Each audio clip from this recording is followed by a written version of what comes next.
This won't grind me.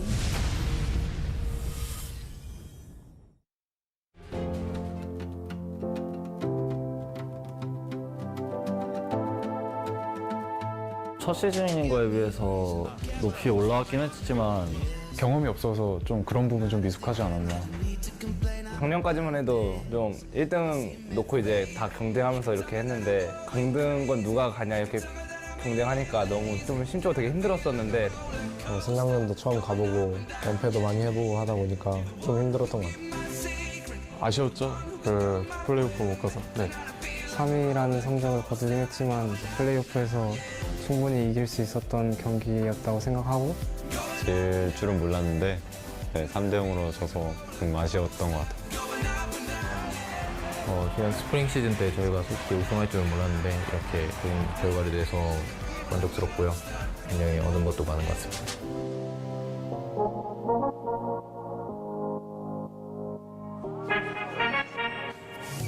쉬다 보니까 그리워지기도 하더라고요. 새로 시작하는 마음가짐으로 하는 거라서 진짜 좀 간절하고 이번에는 자신감도 좀 생기고. 일단 우승이에요. 다른 선수들도 다 마찬가지일 거예요. 아무리 준우승 계속해도 결승전 계속 가다 보면 언젠간 우승하겠죠라는 마인드로. 반대로 저희도 롤드컵 갈 수 있는 거잖아요. 30살이 되기 전에 롤드컵 무대를 좀 밟아보고 싶거든요. 진짜 무조건 가야 돼서 그냥 목숨을 걸고 롤드컵 꼭 가겠습니다. 꼭 우승하고 싶고요. 저희가 궁극적인 목표는 롤드컵이기 때문에 이번 서머 시즌부터 기량을 차근차근 올려나가야 될 것 같습니다.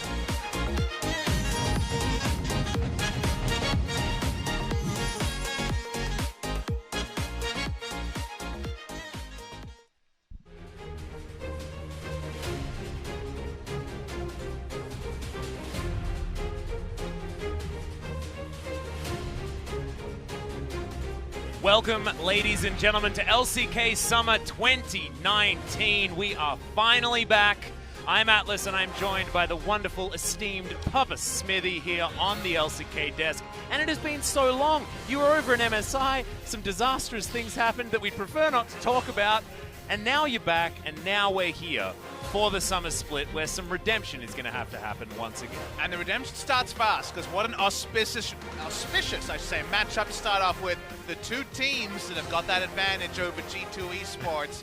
We got KT Rolster, we got Jin Air Greenwings, wow. And now we know who the world champion will be.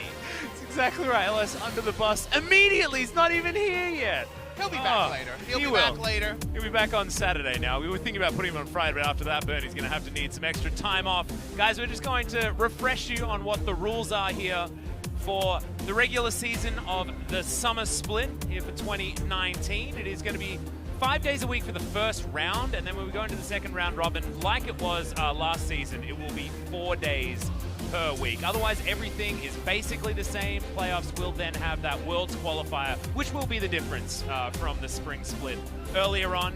These are the prize pools that we've spoken about a little bit. We don't really talk about prize pool that much and honestly, here in the LCK. In summer, they mean even less, because no one cares how much money you get for winning summer. You want to go to Worlds, baby, and share in all the action over in Europe this year. Great spot to have Worlds, given that G2 Esports are your reigning international champions. Let's look at some of the roster changes. They've been kind of few, but actually not a bad amount, given it's a mid-season changes rather than impactful changes as well, right? I mean, not so much on this page. We've got Gori coming in, who's of course a very aggressive sub-player. Faker's going to be playing all the games, let's be real. Yeah. Griffin, though, we'll see how much Doran plays coming in there. Young top laner who showed some things over in the Kesper Cup. Kingzone and Dumb1 Gaming. We're going from top to bottom when it comes to but spring this is finishes. this is an important one, because Kingzone Dragon X, you can see that there is no pawn there in the mid lane. It's Naeon, and he's the only one that's going to have to carry them through until Pawn does find out how to fix these back problems that's been plaguing him for so many years. And the understanding is that was a pretty late change. That's why they can't even field a substitute player there. I guess there's outside hope they could re-register Pawn for the second round robin. But first round robin, it's only Naeon, right? As far as we know.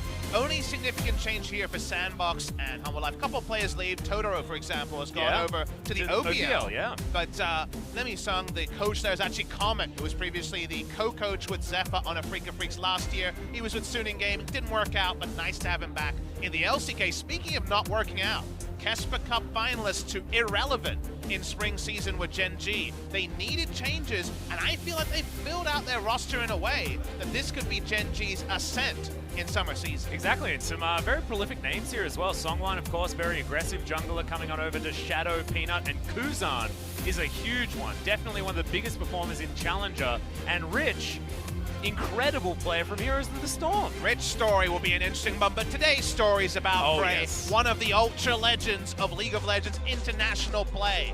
Is back for KT Rolster. They had the praise signal out all of spring season.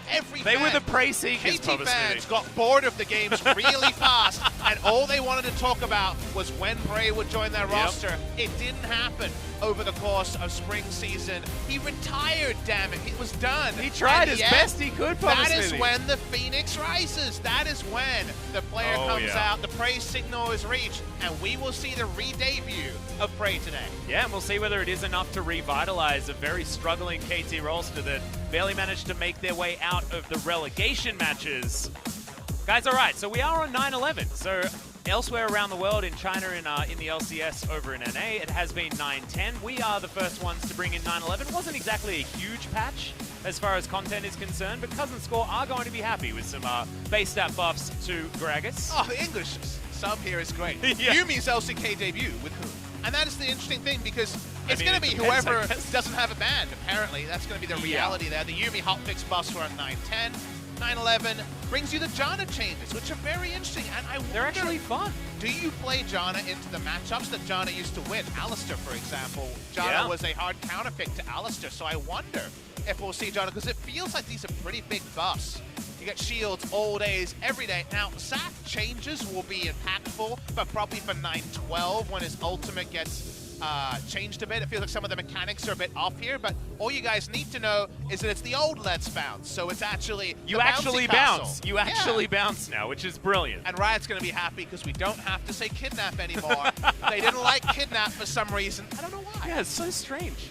Yeah, and actually we said it every single time, no matter what anyone said. But back to 7.9, it was a long time ago that the Zac rework did come in. Galio some nerfs, mostly to him in support. Justice Punch down as far as damage is concerned. The W is about halved when it comes to that base damage, but all his ratios are up, so you can still theoretically play him in the mid lane, but no one will. Karthus, we need to not be as mean to LS, because this happened to his favorite champion, so 50 flat damage off everywhere. The AP ratio has been restored, however, to 0.75. And you know what? A lot of Jace mains are going to be very sad that Q has been super powered down on this patch. A lot of base damage. I think it's 5 a level, so it increases per level. It's your first max. It's a big nerf for laning phase. And for all you Jace mains out there, good. I'm happy to see this change. Yeah, exactly. Suck it, basically, is what I'm going to say. Jace mains. Kali, good nerfed as well. Chovy a little bit sad about that one. The changes on 9-11, again, less impactful. Will refresh your memory on the other changes. It's been a lot of patches since Korean League of Legends happened. Exactly, yeah. I just updated Moobot, went from 9.6 to 9.11, so 5 patch changes. A lot has changed over the course, even after MSI, but it's going to be fun. We've got a lot of fun to discuss here. The games on paper today, definitely when it comes to spring finishes, they're very small. However, KT versus Jin Air is such an impactful game now, and all eyes are on KT Rolster, and whether they can be the kings of summer again, or whether it will be a summer of suffering for KT fans. The learnings are definitely abound here in our first day, even if the teams aren't necessarily the top of the table when it comes to spring. But let's have a look at what Jin Air Greenwings and KT think of it. 몇 달 전까지만 해도 이제 같이 했던 더면이야. 이렇게 이제 그만둔 거에 대해서 나도 아쉽고, 그래도 형이 이렇게 결정을 했다는 거에 나는 형의 의견을 존중하고 도움이 필요하면 편하게 연락을 해주길 바래. 종이 형 화이팅!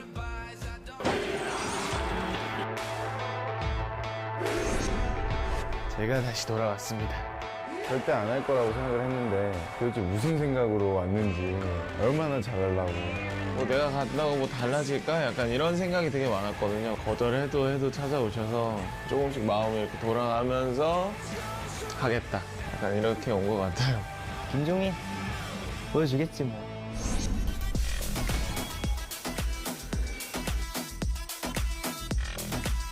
수비 선수를 보고 프로게이머 하고 싶다고 생각하고 결심하게 됐는데, 개막전에서 만나게 되니까 한번 이겨보고 싶어요. 진에어가 그런 보는 눈이 있는 건지 모르겠지만 되게 테디 선수도 그렇고 바텀이 되게 공격적으로 하고 좀 그거 위주로 뭐 잘 풀어간다. 프레이 선수는 경험도 많고 약간 머리도 좋고 이런 분으로 알고 있는데 루트가 무력으로는 밀릴 것 같지 않거든요.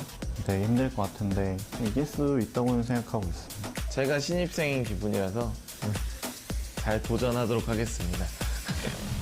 정말 힘든 과정 끝에 승강전 이제 한 단계 남았습니다. 빨리 KT와 진에어. 전학전은 뭐 그렇게 부담스럽진 않은데 또 최근 승강전에서 만났던 이제 진에어하고 붙게 되잖아요. 흡술한 거 같긴 하고. 제가 승강전 때 엄티 선수에게 좀 많이 맞았었는데요. 이게 엄티 선수에게 복수해보고 싶습니다. 그때도 엄티 선수가 선발로 제 손까지 안 오게 싹 정리해줬었는데 스코어 선수 이번엔 나오셔야 할 수도 있습니다. 귀엽네. 이번에는 1승이 아닌 2승으로 꼭 뵙겠습니다. 저는 내가 약간 미쳤구나 약간 이런 생각을 하고 있었거든요. 잠시 정신이 좀 오락가락했던 것 같아요. 2승보다는 더 해야 되긴 하는데 우리 2승하면은 2승을 떠날 수도 있으니까 더 많이 승리하자.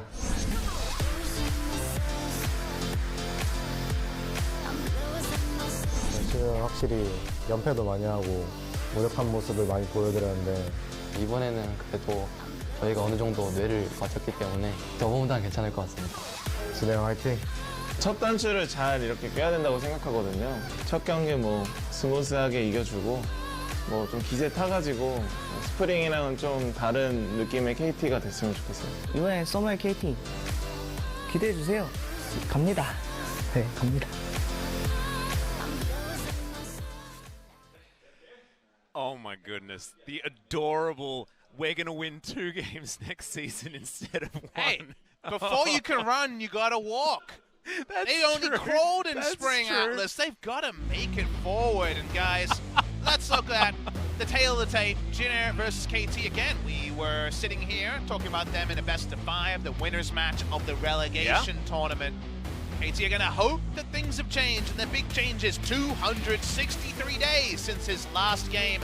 The second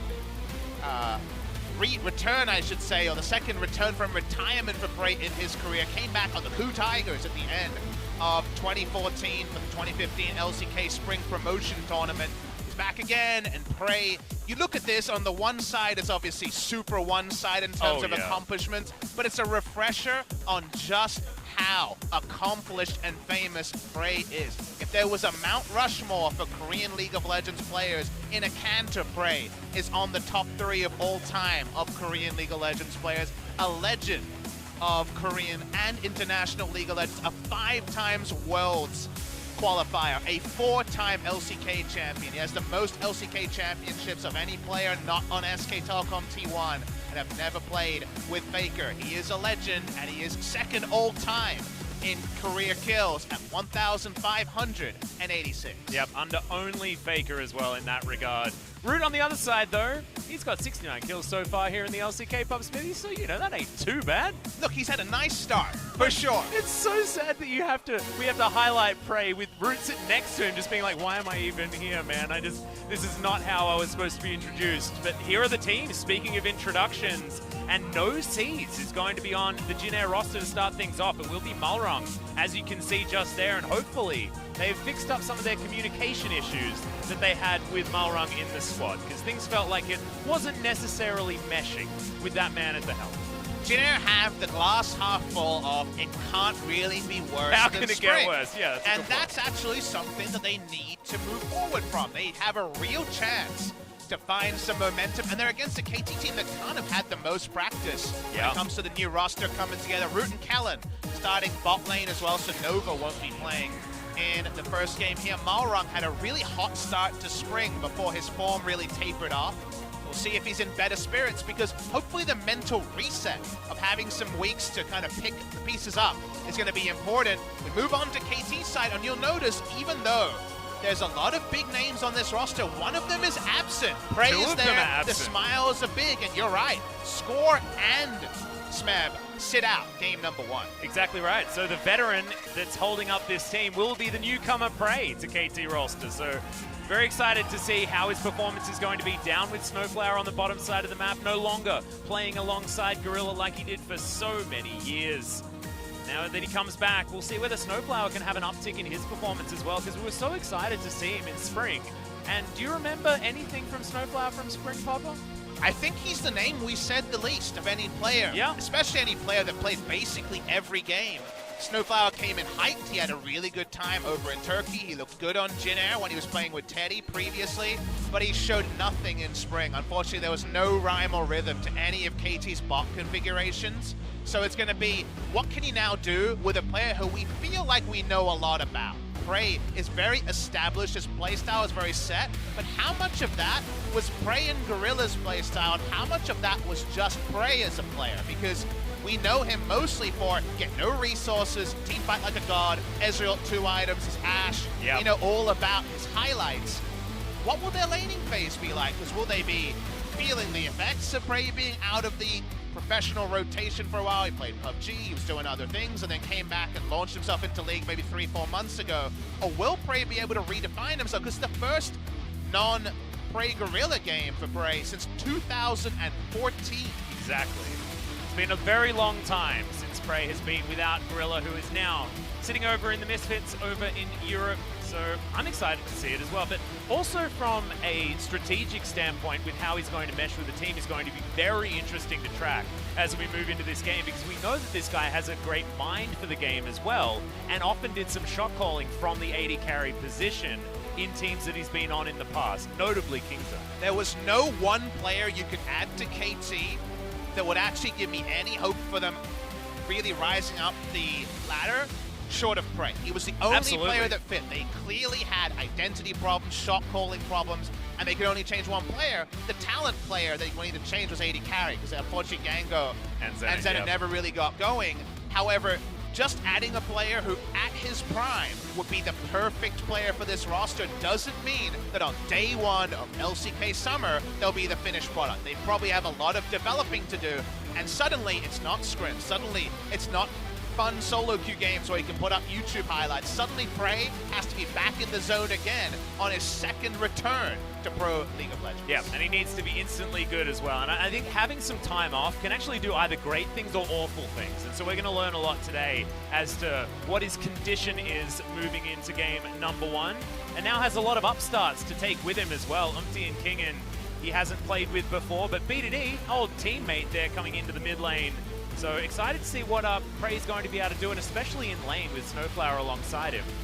As we're checking out some of the cool artwork in LoL Park. Let's and do here this we thing, go. Atlas, yeah! First draft of summer for 2019. And you can hear it in our voices. We are so excited to be back. It's just been too long. It's too big a break. And look at our cool new overlay that we have. We're going night mode for summer. Yeah, that's exactly. And everyone knows that, you know, you have regular mode for a while, and then you discover night mode, and you never go back. It's just how we're people who doing watch it my here at the stream LCK know as that well. I hate night mode. I'm actually a light mode person all the time, so we're doing different things here, but I like that we have some new digs, some new colors, because, you know, Korea's still not the best region in the world, Atlas. We still got work to do. To be fair, we were one game away from winning MSI, because SKT versus Team Liquid would have no doubt been SKT favorite, but none of that matters. Right now, 3rd, 4th region in the world. Right now, it's KT versus Jin Air, who come in with none of the baggage of Spring applying today. The moment Jin Air started losing, it went on for a long time, and they were just always trying to battle against what felt like an avalanche. Now, suddenly, it's the first game, none of that baggage matters. Prey makes his re-debut, and predictably Yuumi, the ultra-busted support champion that has just been released on 9-10, is banned in game number 1. And also, Aatrox is completely ridiculous at the moment as well with his recent changes. That is an insta-lock Nautilus and an insta-lock Lee Sin coming in for most likely SnowFlower and UmTi as well. UmTi picking up his own Lee Sin. He was fantastic on the champion last season, especially very early on, but the Rise first pick is a huge one here for Jin Air, flex pick between Lindarinag and Bruce. And you know, we've been staring at the MSI meta for a very long time, talking about the 5 flex picks that are always banned. Notice, of the flex picks, only Silas banned. Rise first picked. A lot of champions open. Jace, for example, on patch 911, this is the global major region debut of 911. So far, hasn't been prioritized at all. It is, of course, a Nautilus flex pick on the side of KT. And if you look over Olaf, Olaf has been the highest priority jungler. JJ by a popping long off on way, EG on his professional debut. That part's no surprise. The Tahm Kench, though, where is it going? Because, yes, when we seen it in pro games, it's been support, but it feels like the support role was powered down and then some in those 9.9 changes. Yeah, if you guys read those patch notes, I read it as we're saying goodbye to Tahm Kench support. That's what I read it as. That's okay. So the Pyke's been locked in, and we know that a lot of LCK teams have been looking at this top Pyke going, this is our problem, and we need to fix it. So that could be Kingen. But it's even better because BDD has been playing mid-Pyke. Oh, that's true. And SnowFlower is a very aggressive support as well. And it's even more integral than just SnowFlower could play Pyke. It's the interaction between Pyke and Tahm Kench. Remember that Grey Health doesn't get involved in the calculation from that ultimate. Pyke will execute you through the Grey Health. So it's a good compositional answer to Pyke to Tahm Kench wherever this Pyke goes. Here's what I'll say though. Remember when we went to an international tournament, it's actually you and I in this case, got beaten by an off-meta champion, the Kled, and then every Korean team failed Kled for the next season until they dropped Kled. Pyke could also fall in that camp because the new NA Jace is NA Pyke, so I'm worried that KR Pyke might not pop off either. Well, we'll see who's going to be piloting it. Still, a lot of information needs to be gathered here from KT Rolster, who are playing the red side mind games pretty effectively at this point in the draft. LeBlanc is going to be banned away from BDD. No one wants to see that one if you're facing off against them. He's fantastic at that champion, as we've banned both of Prey's former key picks on KT's side. I know! Maybe they just want to see a new start from Prey. They want to see something new. Is he just going to lock in Ezreal? It will be his 94th career Ezreal game. Wow. I was looking up stats. The only AD carry I found, or the only player I found to have a champion they've played more than 100 times in Korean pro play is Bang on Ezreal at 113, I believe, Ezreal games. Ash, the most famous from Prey, 75% career win rate over a 7-year career. Next month, it will be the 7-year anniversary of Prey's pro gaming career with 2 holidays along the way.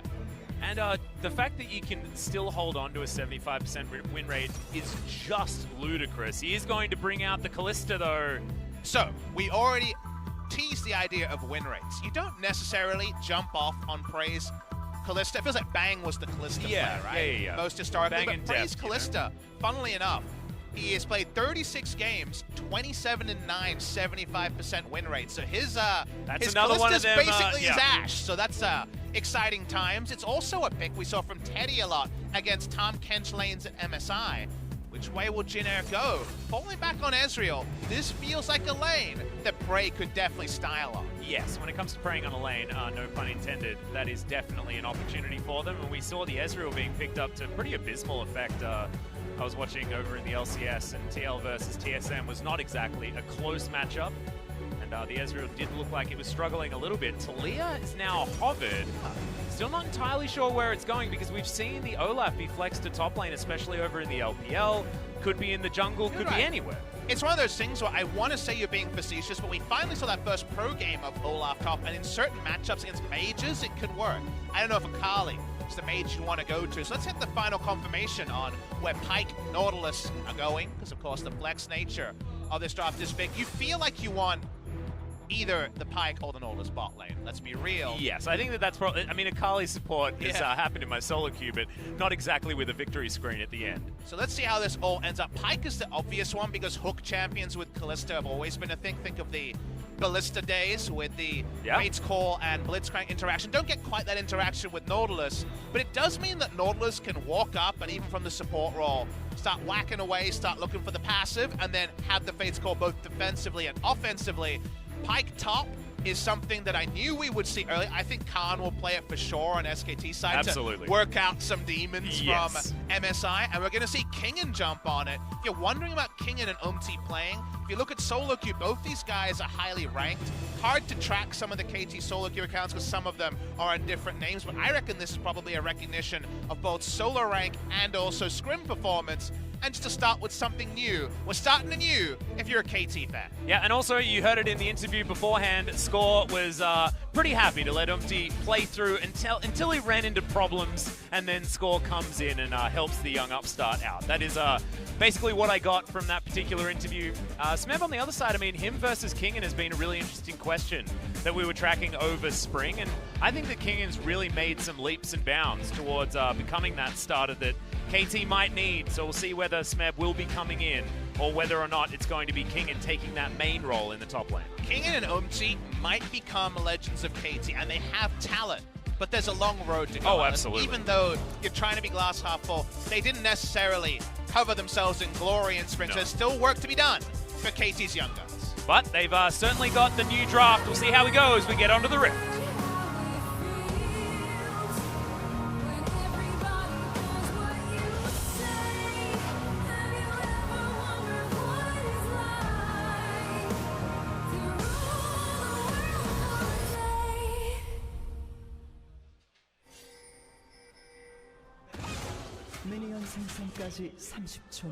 I got chills, Papa Smithy. I was waiting for some cheers, but we haven't got any yet. It's the early parts of the season. We'll work out all the kinks. If you guys are wondering, it is the teaser intro for the first week of LCK, and the plan is to have that full intro out in the coming weeks.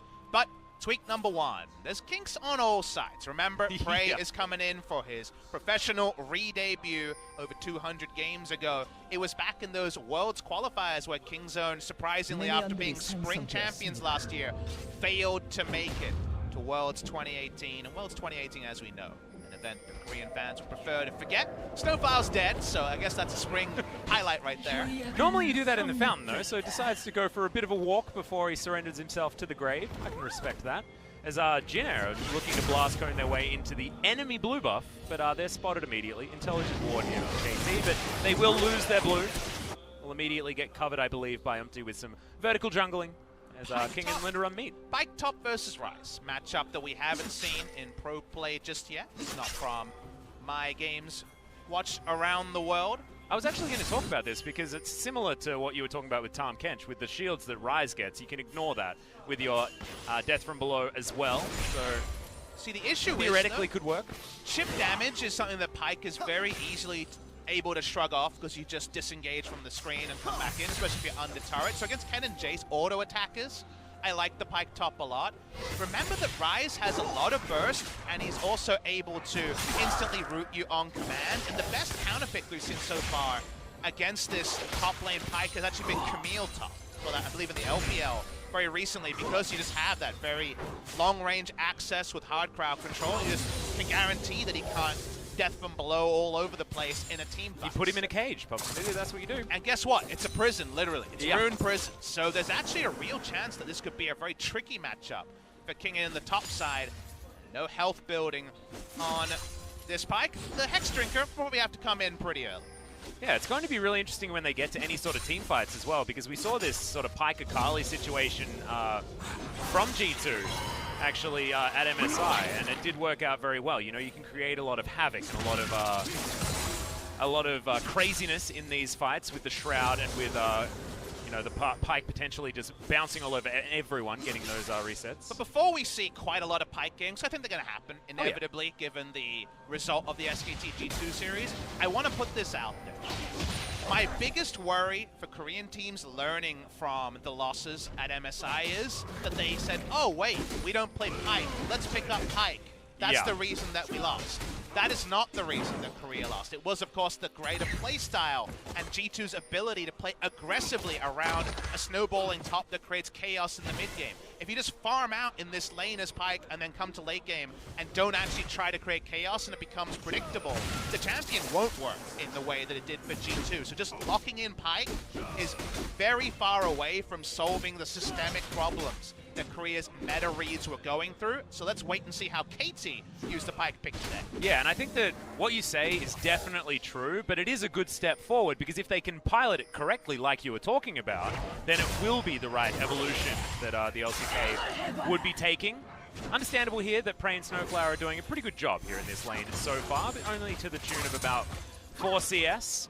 Looking into the mid lane, BDD is just having a great time against Grace, despite some nerfs over and over again to Akali in the last 3 patches or so. UmTi's aggression has always been there. This is very long vision. Freeze frame, guys. Hopefully this is just on our side. We actually don't know. No. You can take a photo though. It's actually kind of cool to get this whole idea. This seems like a systemic problem, given that the match timer is also there. Yeah, I think it's an error in our observers. So hopefully we can get back into the game. Everything is stopped. Oh no. Surprise. Day one jitters, guys. It happens to our PCs as well. Oh, podcasting. Okay, never mind. No, we're back. Okay. No, but we must be delayed, right? Yeah, I mean, further delayed. All right, well, we'll just go with it. We'll see what happens. We're Okay, riding by the seat of our pants, Atlas. Yeah, exactly. I mean, come on, it's the LCK. It's what everyone expects. It's what we want. All right, so we're behind by a little bit more. So if the players are going to be yelling and stuff in the background, understand that that's going to be in 30 seconds from now. This is what we used to do back in Oceania, Papa Smithy. Remember the 3-minute break that you'd have to fill after Champion Select? Because that's what happens if you do this on the live client, of course. Good times. League of Legends is my favorite sport. I like to think, when I think of kind of applying things, I'm like, okay, was it a rain delay? Maybe that's what happened. Yeah, maybe we went in for tea. We are basically cricket casters, so yeah, it makes sense. We had a tea break. If we relate to anything, it is certainly the cricket commentary. Well, I hope everyone enjoyed their 30-second tea break. Maybe you had a Tim Tam. Yeah. What's your views on Tim Tam etiquette, Atlas? I'm a bit of a dunker. I like to get the dunk happening with my Tim Tams, but it does depend because there are a lot of different varieties of Tim Tam now. That's true. And when it's the OG Tim Tam and I've got my tea without sugar, I actually like to get a little bit of that chocolate in there, you know, because it can be delicious. You know, just a regular Earl Grey, something like that. How do you feel about all the flavors? Are you a traditionalist, only going for the classic Tim Tams, or do you get wild with some of the crazy flavors? Oh, I'm happy to try anything, Papa Smithy. I had that new cola beverage with the coffee involved. Tried it. It was awful. Coffee? No. God, it was disgusting. It was probably one of the worst things we might get I've ever sponsored had. by Coca-Cola with coffee. Well, so. hopefully not that particular one, Papa, because I just don't know whether I can endorse that. I personally wasn't a fan. Okay, if your opinion is that it's delicious, then all power to you. You can have mine. Well, my opinion on Pike Top is that it's delicious, but again, I want to see it played aggressively, and KT's playstyle is up for grabs. It could be anything. We don't know if it will be Prey and SnowFlower role-playing 3-4 years of Prey and Gorilla and just getting no resources. When just before the visual freeze we had, UmTi was visiting bot lane. Prey and Gorilla famously got no jungle proximity ever, so it was kind of a what came first, the chicken or the egg situation of did they never receive ganks because they never needed them, or was it just that they didn't call for them? We never really knew.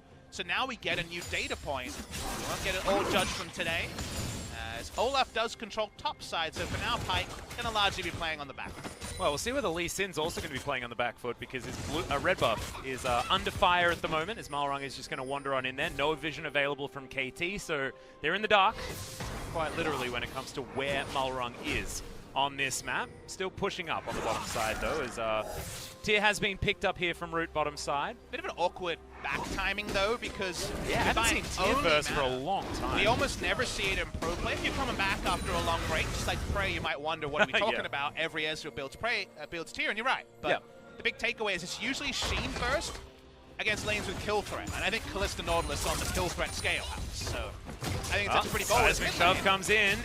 He's going to be used here from B2D and has to ult in order to get his way out. The perfect execution, that's not exactly the perfect use of that ability in the mid lane. Now, it's a long cooldown, so on a simple level, you're drawing out a long cooldown, you're relieving pressure from the clear, but actually on a bigger level, Atlas, now it's Olaf with first roam from the jungle, given the jungle matchup, and it's Talia with a global. So actually the side lanes are the ones who probably have the most pressure put on them.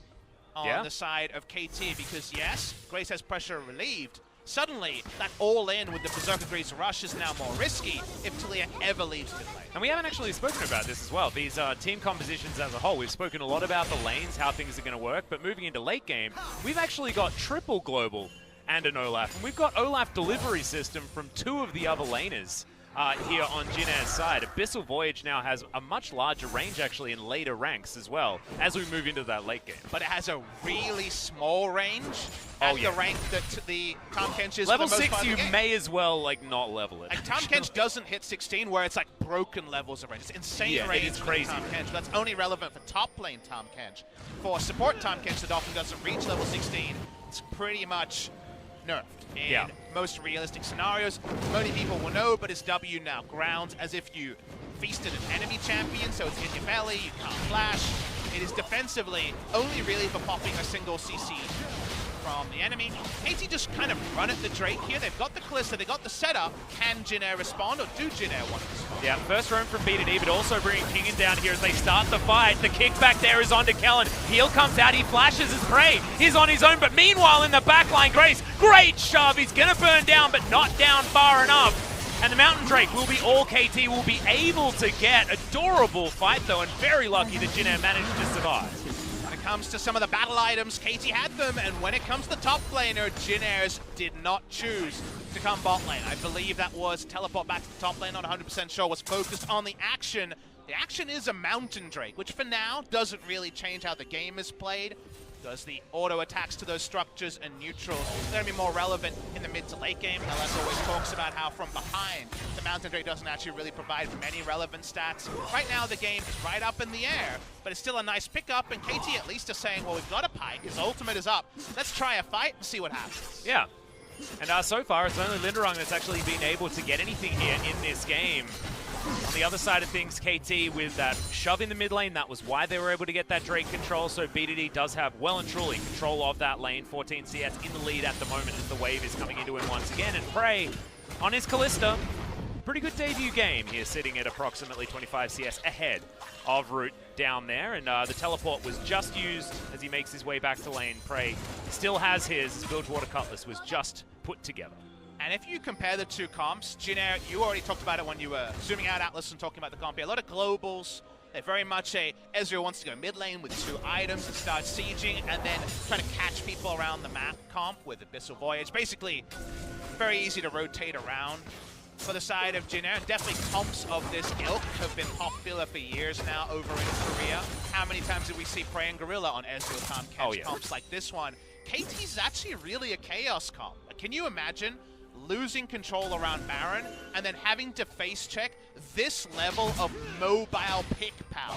Both teams have pick CC, but KT's, if they get the first one, the second, the third, the fourth, very much doesn't need too many explanations. Speaking of face checks. Oh, he's going to be able to pull him back over the wall there as well. Q is going to land. UmTi gets himself all the way in. The flash comes down. That's the death from below. And Kingen gives UmTi all of that free money. Undertow doesn't even land as First Blood finally goes down at 11.5 minutes. Some young man mechanics between UmTi and Kingen find some inroads. Good to see from that duo.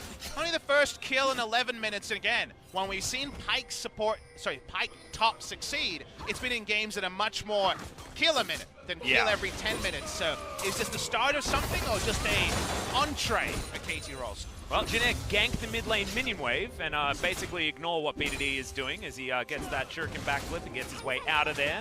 Control wards will be eliminated as Grace and Mairang are moving towards the top side. Kingen is looking to try and head back. I'm not sure whether he's actually going to be able to make it out here, though, as Grace. He finds him. He was on vision. He gets ignited immediately, and that's not going to be enough to get himself out of there. Grace is going to help grab the kill for Mairang. Super lazy recall spot from the Pike here. We're going to watch the replay. Now, Lindarinag didn't have to die here. He could have flashed. If you watch the replay through the play, he just flashed over the death from below. He's at 300 health, and there's not that much more cooldowns Kingen will have. He could have gone to his control ward literally over the wall. But instead, Kingen chose to be in a spot, warded by the Rise, and goodbye, 1-for-1 overall. And he's no longer a rookie, but it feels like a rookie mistake from KT's young top lane. Yep, you're not wrong. And also, using that dash in order to get himself into a dangerous position instead of exactly like you say. A good position is a worrying sign as BDD moves out of the way. The second shot of the ultimate is not going to be enough there as the dredge line lands for SnowFlower. No further ways in. True shot barrage just a tickle here on BDD at this point. Definitely watching further action though. Yep, very early flash there as UmTi's taken so many turret shots, eventually gets himself slightly out of range as Kingen's going to try and get his way out of there. Weaver's wall comes forward, but safeguards a good ability. KT will survive topside. Our plate collapse, KT 900 gold ahead, but it feels like just a small lead for now. Let's just staying bot lane and building his own CS lead is Prey.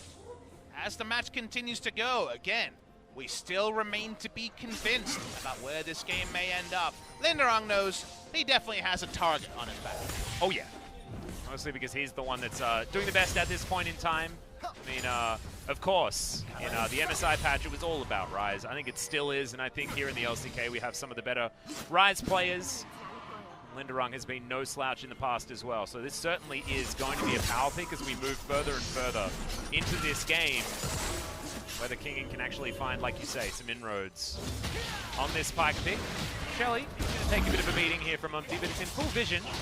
Immunity with, once again, the inside track in the mid lane, though, should be able to make sure that KT can secure this. No turret plates are going to go down for them, though, as a result. And this is the scary idea we were talking about. Yeah. With book champions, with picks, with reset ultimates. Hard for Jin Air to approach this, but they're going in with the top bench. Yeah, the Abyssal Voyage is going to come down. That's immediately the hook that's going to land. Ragnarok has to be invested as UmTi gets a huge kick into the backline, and the massive knockups. Death from below is exactly that as KT turned Jin Air into jam in the river. Holy guacamole, that was a knock-up party. You don't even need the new Zach to make that one bounce. They were up in the air, they were around the place.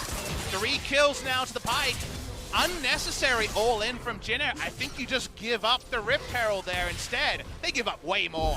Yeah, it was immediately the Bone Skewer as well, pulling the Olaf in. That, when you have to use Ragnarok defensively, that's when you know you're going to have a bad time, and it only goes from bad to worse here. As KT shoves Shelly into the mid lane, she destroys the first turret of the game. Sorry, the second, because top lane fell as we were in amongst all of that action. Jin Air feels like a spring split game for them. But KT actually feeling like this is a reinvigorated squad. Watching the replay, and we talked earlier about if you lose vision control against this KT mid comp, it's going to be scary stuff. They all in, don't get the smite, which again, the Rift Herald was very well defended by KT, and then look at this engage. The amount of knock-up wombo here is outrageous. There's 2 Pyke resets in this fight as well.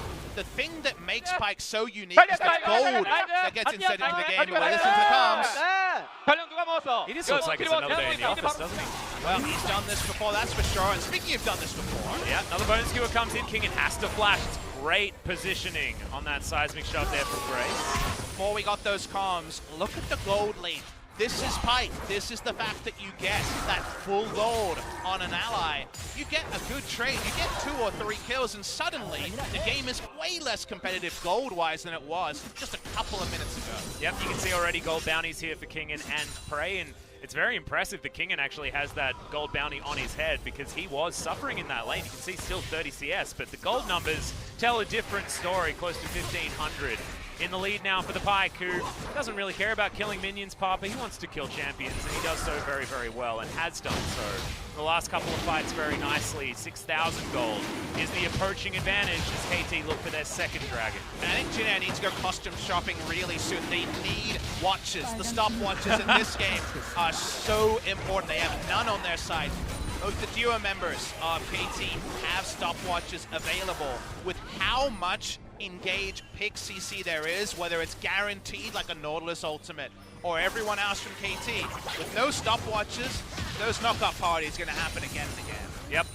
And Nautilus is just pretty good at doing that by himself as well, and that's why you saw so much damage coming out of KT, because it was a Fate's Call into a depth charge that just kept them in the sky forever, and these bevy of assassins that KT has for themselves, I'd even almost put Prey in that category as he's moving further and further ahead on that Callista. It's just really, really scary here. And KT's way to close this game out pre-30, which is what you kind of want to do with a full assassin comp, is to just make it about fights. Just say, this is an objective you have to defend, come fight against us, and it doesn't matter how many globals you have, because we're ready for it. We're 5v5, so grouped, where KT does a lot of work, and also around Akali in the Taliyah matchup before a Banshee Veil is complete. Taliyah desperately needs Banshee to even enter lane against a Akali post-gun. Well, UmTi, he's not going to get caught in the same way that Kingen was. He's going to be able to get himself over the wall there with the Blast Cone. Rift Scuttler's going to go down, and KT looking for a little bit of a reset here as Jin Air are reveling in the fact that they now do have a little bit of time off. Root, you can see, does have those first 2 items, but they've come in a little bit too late because Prey has his as well. And Lindarinag is taking the super carry Doinby approach here and going for the Righteous Glory second. was the Aftershock build, but now Aftershock is a very different keystone, and so he's just going to be opting in for the same build, different idea with the phase rush. It's more health, which I think is important given that Pyke is going to absolutely be trying to shadow him and assassinate him down. It doesn't feel like Merlanomicon is going to give you enough bang for your buck when it comes to health stats. And I think there's no problem with damage output on either side. Both teams have a lot of damage, Jin Air and KT. Both teams can pick one person really, really fast, so I have no problems with Righteous Glory to get those first picks. Well, 10 seconds until the Baron is on the map. As we can see, KT being very aggressive here over at this red spawn. It does come out, looks like Jin Air will have some control. There's another flash is gained there from Grace. Frey very quick on that trigger finger, as UmTi's going to be able to steal away the red buff, safeguards his way out. And KT say thanks for the leash. 4-1 was even abated there. It's going to be the Akali walking down to make it the full 5-man invade. With this much pick CC, with some of it guaranteed, you can actually group as 5 way more than most comps that are 4-1 or 1-3-1 that are afraid of not being able to hit that skill shot and thus lose out on minion wave pressure around the map. KT continue to make it about the now. They can find a Baron pre-30. The ways back in for Jin Air are so minimal. Yep, and also, if Jin Air find them doing a Baron, Frey just presses his E button at the right time and they are going to be able to secure it. UmTi, speaking of securing, was able to lock down that Gromp there that was Grace was trying to steal away from him. It's definitely a comp where all 5 members from KT can turn as well. Oh yeah. Can solo turn. It doesn't require one person to turn, like an Orin comp, for example. But also SnowFlower can stay out and play goalie for as long as he wants, and then Fate's Call protects him from any engage.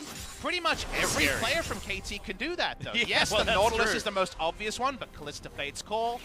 The Akali can make solo picks. The Lee Sin and Pyke don't need introductions, so when they're defending an objective, now that they're not getting rotated around the map by the globals of Jin Air, now that KT say, hey guys, we're playing over here, come to us, now it becomes very few options for Jin Air, and something like a Weaver's Wall is going to be needed to just probably turn around a defensive position that KT has around an objective.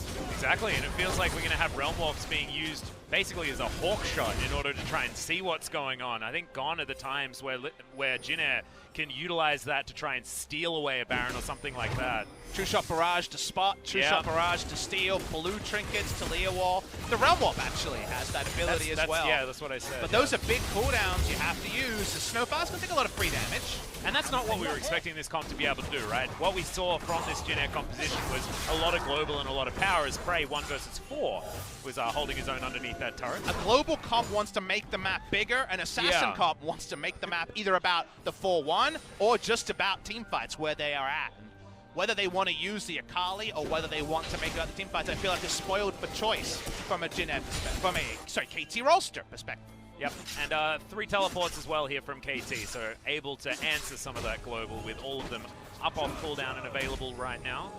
BDD pokes his head into the enemy blue side jungle. Now continue this 1-3-1 as another Mountain Drake will hit the dust and KT just have full control. And it makes plan A of run at the Baron stronger. Oh, yeah. Every Mountain Drake, so you're pretty happy to see that one. And it's going to be another Ocean, so the Drakes do go down in priority from here. Item completions, Righteous Glory is finally there for Lindarinag. Still no Banshee Veil, maybe not even a Banshee Veil on the way from Grace. It's only Akali, but unfortunately, you're very much saying, hey Akali, you pushing the minions, I'll take them when you're ready. And that does mean that Akali gets a lot of ability to push topside, move to Baron, and increase the headaches for Jin Air Greenwings. Yep, Oblivion Orb is now done, so like you say, Merlanomicon will be coming in here for Grace most likely. Kingen's going to dive on forward there as the Devour comes in, but you ain't walking very fast after that now as the Death from below is going to get the reset. That's 2 for now. Can he find more? The answer looks to be no, but the Bone Skewer does land. Deep Water Dive is going to get Kingen's health back, and KT are thinking about Baron. That's perfect from SnowFlower, did everything right, changed his focus onto the Tahm Kench instantly, and Tahm Kench ain't going nowhere with both the changes to the kit and also that scenario. TP into the minion wave here.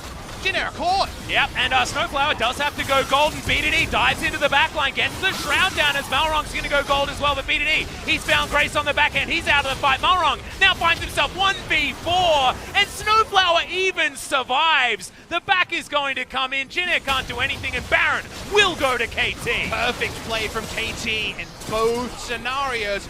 Desperate TP coming in. Ezreal ult to spot. Can Jin Air do anything? Yep, True Shot Barrage is going to come down, but Prey, he's got that E-Buck. There is a smite from UmTi. This will be going to KT as Prey's trying to turn this one around. He's very, very low, though, as Root does do some damage. The Baron does go to KT, but can Jin Air tidy up? The answer is most likely no, but Prey goes into the stopwatch. He dies eventually as Lindarinag has a lot of damage. Can KT finish him off? The answer is yes, because they're going gold at the clutchest times that you can, and it's only Kellin able to waddle his way out. No deaths in vain for KT. They pile on the gold, over 10,000 now. The Baron is secure, and it not being up on support and AD carry is far from the most significant thing. Watch the replay. SnowFlower, who we just mentioned, did nothing in spring. He basically didn't play, it felt like. Comes in, changes target onto the Tom Ken. So we talked about the interaction. Death from below goes straight through that newly buffed Grey health. And then I love the TP timing here, because Jin Air were damned if they did, and damned if they didn't. Yep, and I think that SnowFlower has just created more opportunity for himself in this one passage of play than he had the entirety of spring, right? Like, what do the best players in the world bring out of their teams? They bring up their teammates, and suddenly we're speaking fondly of SnowFlower, something we couldn't do in 18 best-of-3s and a promotion tournament in the spring season. Prey does eventually go down, but his death is after all of this game has been, as far as we can tell, won by KT Rolster. Yep, absolutely amazing use of the stopwatch there from BDD and Prey in order to win that fight. Just playing around with aggro from their opponents, which is so important to do with a composition like this that does revolve around having a lot of damage, but not necessarily having a lot of health bars on your team. Kingen certainly very, very squishy on this pike, but played around that last couple of team fights really, really nicely as KT have really ballooned this gold lead. It's 11,000. The stats, the scales, whenever it's the gold lead changes in a pike game, are always explosive. They always, you can tell exactly the timestamps where those resets are. I don't need ProView for those ones. We actually don't know the situation for ProView and the LCK. We'll probe for that later in the day, but we'll keep you as updated as possible on ProView, guys. We're just happy to have Prey back in pro play, pushing in with this Baron buff. No base broken yet at 26 minutes. Yep, SnowFlower able to drag his way out of that seismic shove there as well, so he's going to be absolutely A-OK. BDD. The 1-3-1 is certainly in effect, and this inner turret is not long for the world. It's Prey, he's going to make his way down as well, and they still have this siege turret. Should be able to take down, sorry, siege minions should be able to take down this turret. King looks for the bone skewer onto Lindarinag, but Lindarang's just interested in killing minions. BDD just takes his little friend, moves it towards an inhibitor turret on the bottom side. It's feeling a little bit elementary here at this point here from KT, but it's exactly what all of the KT fans have been looking forward to, and if there's ever a debut for Prey on a team, to look at KT and look at how they're playing with so much added cohesion in the later stages of the game. Like, that was one of our biggest criticisms in the spring split, because often KT was just all over the place. This is looking much better, and it's exactly what we wanted from Prey's addition to KT. And while it wasn't the first 10 minutes, it's been in style in the last 10 Atlas. It's been really good stuff. Killing the game from KT has been impressive. UmTi gets shoved, but he's going to respond with just getting himself out. They've broken one inhibited turret, and they've still got plenty of Baron time to break another one. Yep, Lindarinag is preoccupied on the top side of the map as Kingen is threatened to try to take down that inhibitor turret. A bit of chip damage on the bottom one, but KT do break first inhibitor blood instantly. I tell a lie, it cycled from 2 minutes 35 on the Baron on the top side, and that became a 2 minute 30 Baron timer, so the Baron was about to run out there. A bit of a whoopsie, but production is changing a bit in the summer season. The world's least influential Ocean Drake is going to be taken on the back end here, as Prey has the frontline Ballista build, always my favorite. Stack the lifesteal, buy a Hurricane, and just go hopping mad in the faces of Jin. Yeah, and now he has a 50 CS lead as well, 60. Gigantic CS advantage, the most gold in the game, and has gone back and spent a whole bunch of it as well. As like you said, Bloodthirster and the Blade of the Ruined King both were already there, now augments that with the Last Whisper and a couple of control wards. And UmTi's having a really great time. This is when you know you're playing Funly Sin, because you've got the Black Cleaver into the GA build going on, and you get to sit on that BF sword for a little while. Reminds me of UmTi popping off in the Kesper Cup when he was replacing Score when KT was re-debuting with their new roster, and Score wasn't feeling so well as well, so couldn't actually play during the Kesper Cup. Honestly, KT, just so forgettable in spring season. It was very clear early that they just wouldn't be relevant as Kingen's fast. Yeah, he's really, really fast. Tries to one combo Grace, isn't quite able to, but he's able to cause a lot of ruckus on the top side. The rest of KT were not in position to try and chase him down, but he can possibly do that again relatively soon, as Ghostblade is not exactly a huge cooldown. I think if he popped Edge of Night while invisible, he could have just tanked the shove and probably would have got the kill there too. Yeah. So, yeah, that was scary. He's got a lot of lethality, Papa Smoke. But the lethality scaling is the most true scaling on the Pyke's kit. The AD and lethality was played around with many moons ago. Pyke's just been buffed, right? He's never been nerfed. He's been buffed in recent memory, so I welcome this Pyke top play, and Kingen and KT weren't able to do it as early as maybe some people would demand. It hasn't been in doubt when it's mattered. Yeah, exactly. And also, it's not like they've, I don't know, used it ineffectually, and also the slowness of the beginning of the game didn't play against KT. They just took what they wanted and continued the game on as we're looking for the flank. SnowFlower and UmTi make their way in. BDD's already there though as Root. He's able to get himself out of the way. Fate's Call comes in. Prey just hopping around the backside of the fight. Grace, he's going to be the first one to go down. Root gets flashed on by Prey of all people. And then KT are able to dive back over the wall there as well. Lindarinag wonders where everyone disappeared to. And I'm sorry, sir, they've all gone into the death chamber. And Lindarinag, you may be following them even if you make it under your Nexus turrets. Flanks for the memories, even if they weren't so great for you, Jin Air. It's going to be the end of game number 1. KT with Prey going to start up high. Yep, they're still looking for Lindarinag, but these Nexus turrets are looking too juicy. KT, game number 1 of the Summer Split for 2019 looks way better than all that Spring had to offer for them. This is not relegation KT, this is praise KT, and they're here to play. Awesome stuff from KT Rolster. It started off slow, but it heated up just like the summer in Seoul, South Korea. They were having fun by the end. We wondered with UmTi and Kingen in the roster, and Prey also making his re-debut, how would KT Rolster come together? And we definitely don't have the final vision of this team, but the fans have showed up. They're happy to see one of those legends, and KT look good from game number 1, and they do it in a way that G2 Esports could be proud of. Absolutely. Hopefully we get the Wonder Seal of Approval. If you are watching, sir, if you could please just let us know whether Kingen did a decent job in his first attempt on the Pyke top. I thought it was pretty good, and when you get a W at the end, I'm sure that that's certainly going to help push him across the line. But I was just more impressed with how KT looked with Prey in the roster after about that 15-minute mark. And UmTi performed extraordinarily well. I thought SnowFlower had the best game of the entire year. I actually know who he is, you know? It's just incredible. It seems that he can play Engage champions. Yeah. I knew that from 2017, 2016, 2015, and 2018, but it's nice to be reminded that Prey's pretty good at League of Legends. He wasn't star here, but he did his job. And the pieces around him believed in him, Atlas. That was the difference to me, is that KT were less than the sum of their parts, and even without Smeb and Score playing, so a lot of the brands, a lot of the history still isn't in the roster.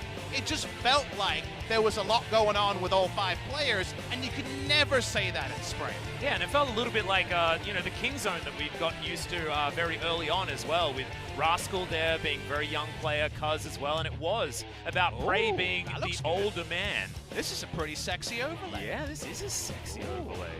I'm getting hot and flustered over here, Yeah, Atlas. it feels like we've now got LCK set in where Equilibrium was shot, you know, like with all of that cool concrete. This feels like there's money all over the screen here. And there was money the moment the Pyke got the resets going, the gold graph. 15.5. The scale is always something to look at if you're a newer viewer. Sometimes it's like a 3K scale. This is a 15,500 gold scale. And it was a team damage performance, not just one member on KT popping off. Yep, and also you can see all of that damage that Lindarinag did put out as well. I mean, it's a few thousand extra, but it was because he just got to go underwater and regen all of that damage back again. So it wasn't too much of a big deal. The Rise seemed like it had potential, but the Olaf never joined, so we never actually saw kills confirmed. And sadly, the Olaf got a lot of farm, didn't get a lot done. Nope, but we are going to get another game, ladies and gentlemen. We are going to be going to a short break, but when we get back, it will be game number 2, and we'll see whether Jin Air can redeem themselves in this best of 3 against KT Rolster. We'll see you after the break.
이제 볼게.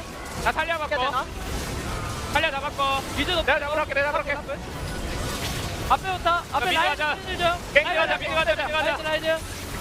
노플이야. 끝까지 가. 야 끊어야 돼. 가자. 나 이거 집 갔다가 텔 할게. 이제 좀 가자 그냥. 맞추긴 했는데 간다. 나 가인이긴 해. 이쪽. 가비. 오케이, 이러면 타보자. 끝내자. 나 장막 5초. 들어가. 이거 되긴 하는데. 보든가. 지금. 잡아. 플러. 들어가. 나이스. 수고하셨습니다.